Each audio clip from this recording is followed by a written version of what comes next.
ओम शांति। आजिर प्रातः मुरली 3-4-26 बाप दादा मधुबन। बाबा कहते मिठे बच्चे बाबांग भली दयाशील होई अनेकों को रास्ता देखाओ। जो संतान माने दिन राति सेवारे लगी रहउचंदी सेई माने ही बहादुर अटंती। आजिर प्रश्न, उच्च भाग्य गढ़िबार मुख्य आधार केउ कथा उपरे निर्भर करे? उत्तर, जोगर यात्रा उपरे। जी जेते बाबांगु जोग करुछि सी सेते निजर भाग्य को उच्च करुछि। तेणु शरीर निर्वाह अर्थे कर्म करी मध्य बाबा एवं तांकर संपत्ति को मने पकाउ थाओ, तेबे भाग्य उच्च होई जिवो। गीत तकदीर जगाकर आई हूँ। ओम शांति।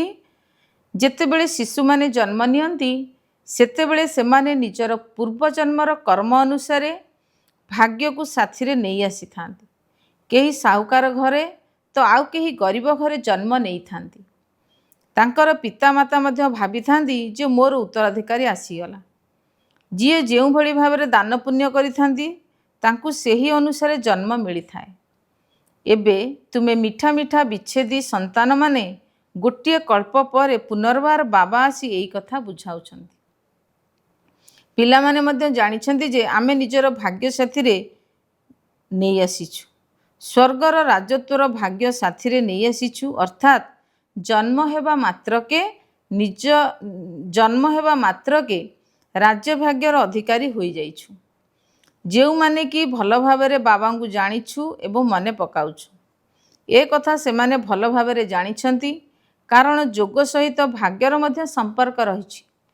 जेहेतु तुमे माने एठारे जन्म नेइछ, तेणु बाबांगर स्मृति मध्य रहिबा दरकार। जेते बाबांगु मने पकाइबा सेते भाग्य मध्य उच्च हबो। यह केते सहज कथा। गोटे सेकेंड रे जीवन मुक्ति मिली जाउछि। तुमे माने एठाकु सुखधामर भाग्य प्राप्त करिया पई आसीछ। एबे समस्ते पुरुषार्थ करूछंती।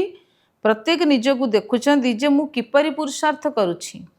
ममा बाबा एवं सेवाधारी पिला माने जेतिकी पुरुषार्थ करूछंती सेमानकु अनुकरण करिबा उचित।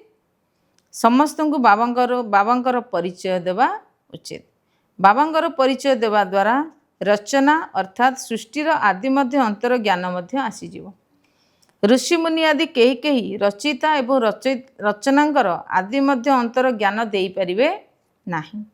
एबे तुममानंक बुद्धि रे सारा चक्रर स्मृति रहउछि। दुनिया रे केही भी दाता केही भी बाबा एवं तांकर संपत्ति को जानि नाहांती। तुमे पिला माने एबे बाबांगु एवं निजर भाग्य को जानिछ। तेणु एबे तुम मानकु बाबांगु मध्य मने पकाइबाकु हबो। शरीर निर्वाह अर्थे कर्म मध्य करिबाकु हबो। घर द्वार मध्य संभाळिबाकु हबो। जदि केही निर्बंधक अछंदी तेबे सी बहुत भल सेवा करि परिबे। जदि कोनोसी संतान संतति नाहांती तेबे तांगु सेवा करिवार बहुत भल सुजोग रहिछि। स्त्री मानकु पिला मानकर बा पति मानकर बंधन रही थाए। जदि पिला छुआ नाहांती तेबे बंधन मुक्त अटंदी ना। सेमाने जेपरि बानप्रस्थी होई गले पुणी मुक्तिधाम को जीवापई संग दरकार। भक्ति मार्ग रे तो साधु सन्यासी मानकर बा निवृत्ति मार्गी वालांकर संग मिली थाए। तेबे निवृत्ति मार्गी सन्यासी माने प्रवृत्ति मार्गर संपत्ति ठारू बाबांग ठारू कि दियाई पारिबे नाही। तुमे पिला माने ही देई पारिबो। तुमको बाबा आसी रास्ता बताउछंती। भारतर 84 जन्मर इतिहास भूगोलर संबंध रे समस्त को बुझाओ। भारतवासी ही 84 जन्म दउछंती। यह कौनसी जनकर कथा नुहे। जो माने सूर्यवंशी हुंती सेई माने पुणी चंद्रवंशी वैश्यवंशी कूल आसी थांती।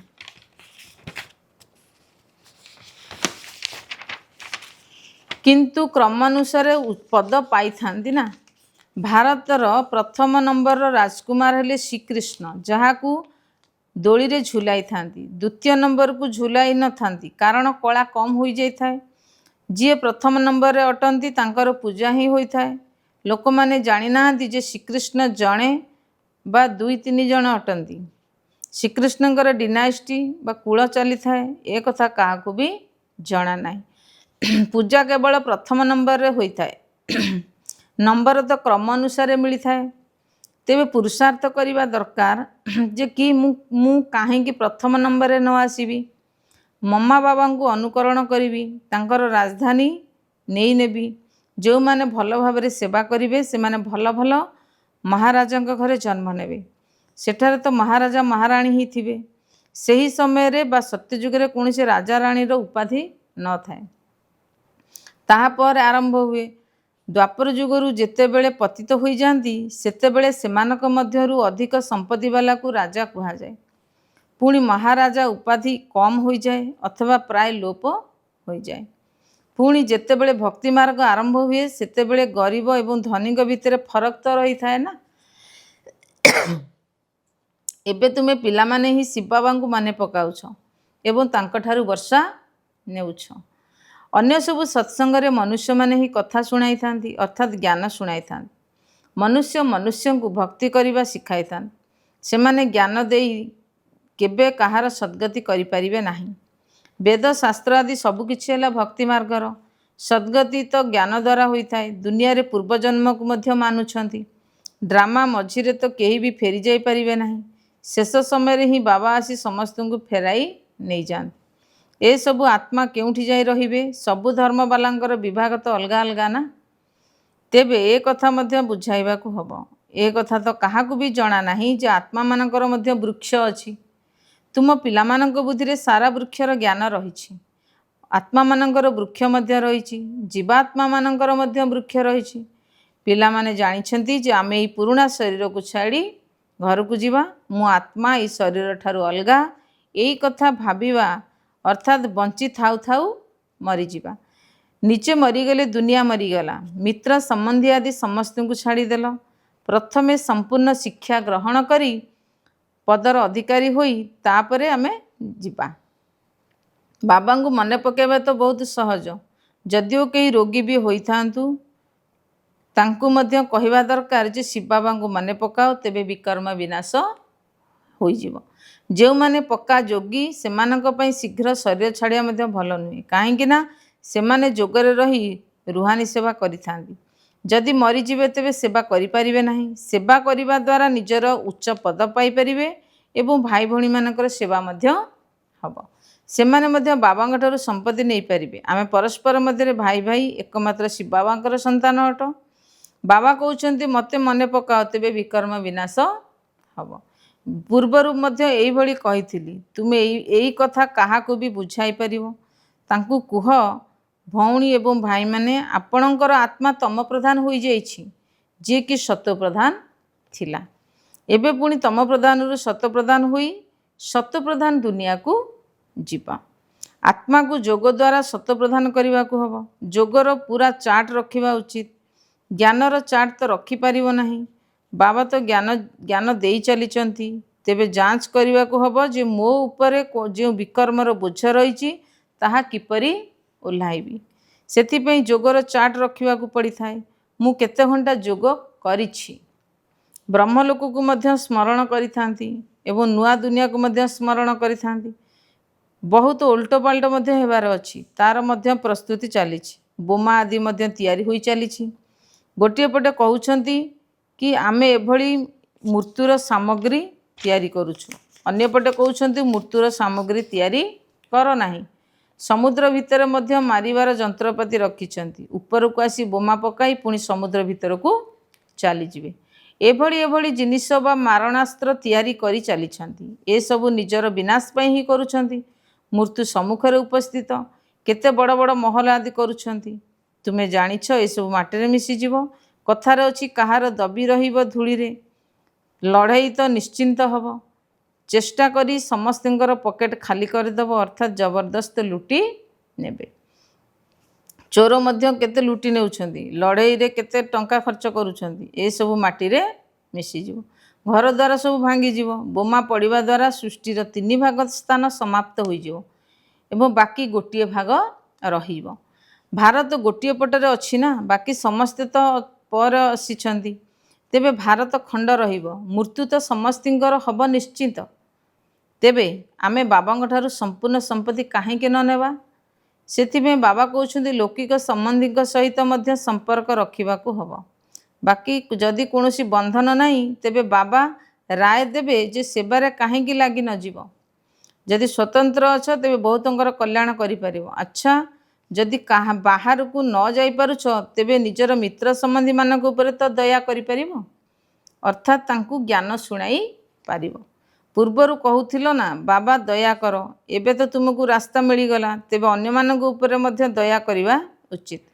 जेपरी बाबा दया करुछंती, बाबा कहउछंती मते मने पकाओ तेबे विकर्म विनाश हब। सन्यासी माने तो हटयोग आदि रे केते मेहनत करुछंती, एठारे तो से सब किछि नाही। केवल जोग कर तेबे पाप भस्म होई जिवो, एथिरे कोनोसी असुविधा नाही।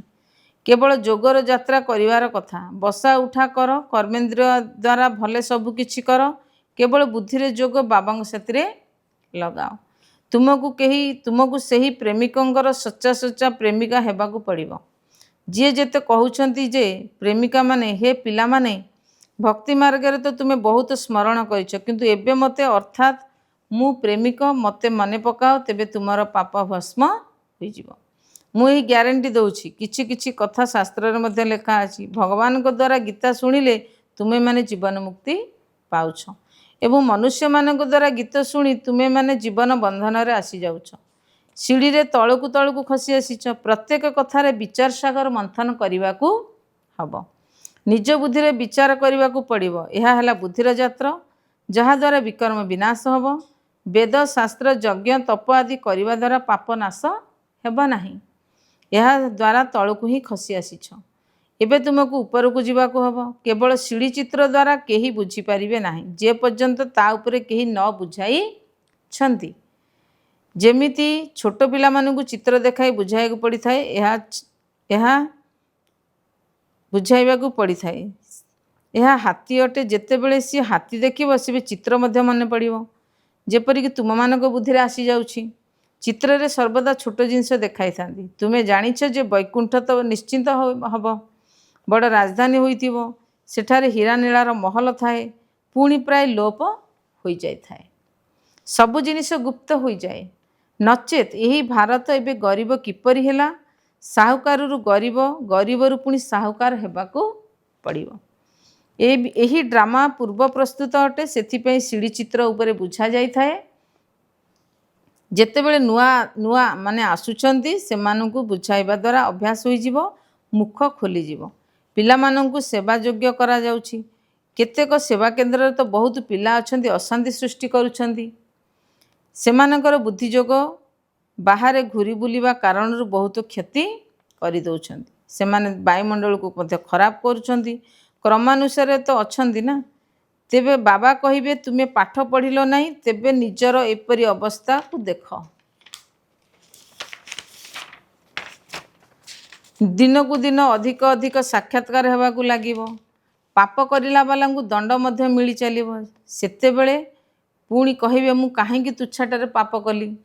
बाबांकु शुणाई प्राश्चित करिबा द्वारा दंड किछिटा कम होई जाय पारे, नचेत वृद्धि हेबाकू लागिबो। एई बळी बहुत होउछि, निजे मध्य अनुभव करूछंती, पुणी कहउछंती कोन करिवि, मोर तो एई अभ्यास छाड़ू नाही। ता अपेक्षा तो घरे जाई रहिबा भलो। केही केही तो बहुत सेवा भलो करूछंती, आउ केही अपसेवा मध्य करूछंती। आम सैन्य बाहिनी रे किए किए बहादुर अर्थात भल पुरुषार्थी अछंती, बाबा सेमानकर नाम शुणाउछंती। बाकी एठारे युद्ध आदिर कोनोसी कथा नाही, यह सब होला बेहदर कथा। बाबा निश्चिंत भल भाबरे पिला मानकर महिमा करिवे। पिला मानकु बहुत दयाशील कल्याणकारी हेबाकू पड़िबो। अंध मानकर बाड़ी अर्थात सहारा हेबाकू पड़िबो। पिला मानकु बहुत दयाशील कल्याणकारी हेबाकू पड़िबो। समस्त को रास्ता देखाइबाकू हबो, जे जदि बाबांकु माने पकाइबो तेबे विकर्म विनाश हबो। पाप आत्मा एवं पुण्य आत्मा बोली कुहा जाए ना। एमिति नुहे कि समस्त भीतर परमात्मा अछंती, तो आत्मा बा आत्मा केबे परमात्मा होई जिवे, यह सब हैला भूल कथा। परमात्मा को ऊपर कौन पाप लगी पारिबो, तांकर तो ड्रामा रे सेवा करिवार पार्ट रही। मनुष्य ही पाप आत्मा एवं पुण्यात्मा होइथांती। जो माने दिने सत प्रधान थिले से माने पुणी तम प्रधान होई जाइछंती। बाबा तांको बा ब्रह्मांग शरीर आसी आम मानकु सत प्रधान कराउछंती, तेणु तांको मतरे चलिबा दरकार ना। एबे बाबा तुम संतान मानकु विशाल बुद्धि करूछंती। वर्तमान तुमे माने जानुछ जे राजधानी किपरि स्थापना हेउछि। बाबा ही ब्रह्मा शरीर आसी ब्रह्मामुख वंशावली पिलामानकु राजयोग शिखाई देवी देवता करुछंती। पुणी से माने पुनर्जन्म नहीं नहीं सीढ़ी रे तळुक तळुक खसी आसुछंती। एबे पुणी सबु किछि पुनरावृत्ति करने को हब। बाबा पुणी ब्रह्मा द्वारा स्थापना कराउछंती। जोग बल द्वारा तुम्हें बाच विकार रूपे विजय प्राप्त करी जगतजित होउछ। बाकी लड़ाई आदिर कौनसी कथा नाही। अच्छा, धारणा पाई मुख्य सारांश 1 नंबर, बंधन मुक्त होई बाबांग सेवारे लागी जिबाकू हब। तेबे जाई भाग्य उच्च होई पारिबो। दयाशील होई अनेकंकु रास्ता देखाइबाकू हब। अंधमानंकर लाठी हेबाकू पड़िबो। नंबर 2, एही शरीररू मोह तुटाई बंची थाउ थाउ मरिबाकू हब। काहेकि ना एबे घर को फेरी जिबाकू हब। रोग समय रे मध्य एकमात्र बाबांकर स्मृति रहिले विकर्म विनाश होइजिवो। आजिर वरदान, कल्याणर भावना द्वारा प्रत्येक आत्मार संस्कार गुड़ी को परिवर्तन करुथिबा निश्चय बुद्धि भव।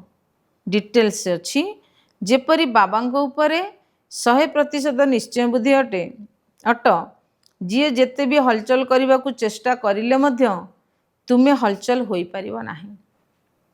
सेही परी दैवी परिवार बा संसारी आत्मा मानक द्वारा जेते भी परीक्षा आसु क्रोधित होई तुम सहित मुहांमुही हुअंतु बा तुमको अपमान दियंतु बा गाली दियंतु, सेथिरे तुमे हलचल होई परिबो नाही। एथिरे केवल प्रत्येक आत्मांग प्रति कल्याणर भावना रहिबा दरकार। तुमर एही बड़ी भावना सेमानकर संस्कार को परिवर्तन करि देई पारिबो। एथिरे केवल अधैर्य हेबार नाही, समय अनुसार फल निश्चिंत मिलिबो। यह ड्रामार निर्धार्य अटे। स्लोगान, पवित्रतार शक्ति द्वारा निजर संकल्प को शुद्ध एवं ज्ञान स्वरूप करी दोष दुर्बलता गुड़ी को समाप्त कर। अव्यक्त इशारा, महान हेबा पई मधुरता एवं नम्रतार गुण को धारण कर। जदि बाणी रे सर्वदा सत्यता एवं मधुरता थिबो तेबे बाणीर नंबर जमा होई चलिबो। मधुरतार गुण जदि जीवन रे थिबो तेबे प्रत्येक बाणी मोती भली होई जिवो। एभली लागिबो जेपरी कथा कहू नाहंती किंतु मोतीर वर्षा करूछंती। सेमाने एई भली कथा कहूथिबे जहाकि सुनिबा वाला भाबिबे जे आमे मध्ये एई भली कथा कहिबु। समस्तंकु तुम कथा सुनी शिखिबा पई बा अनुकरण करिबा पई प्रेरणा मिलिबो। एही भली मधुरतार प्रकंपन समस्तंकु स्वतः ही आकर्षित करिथाए। ओम शांति।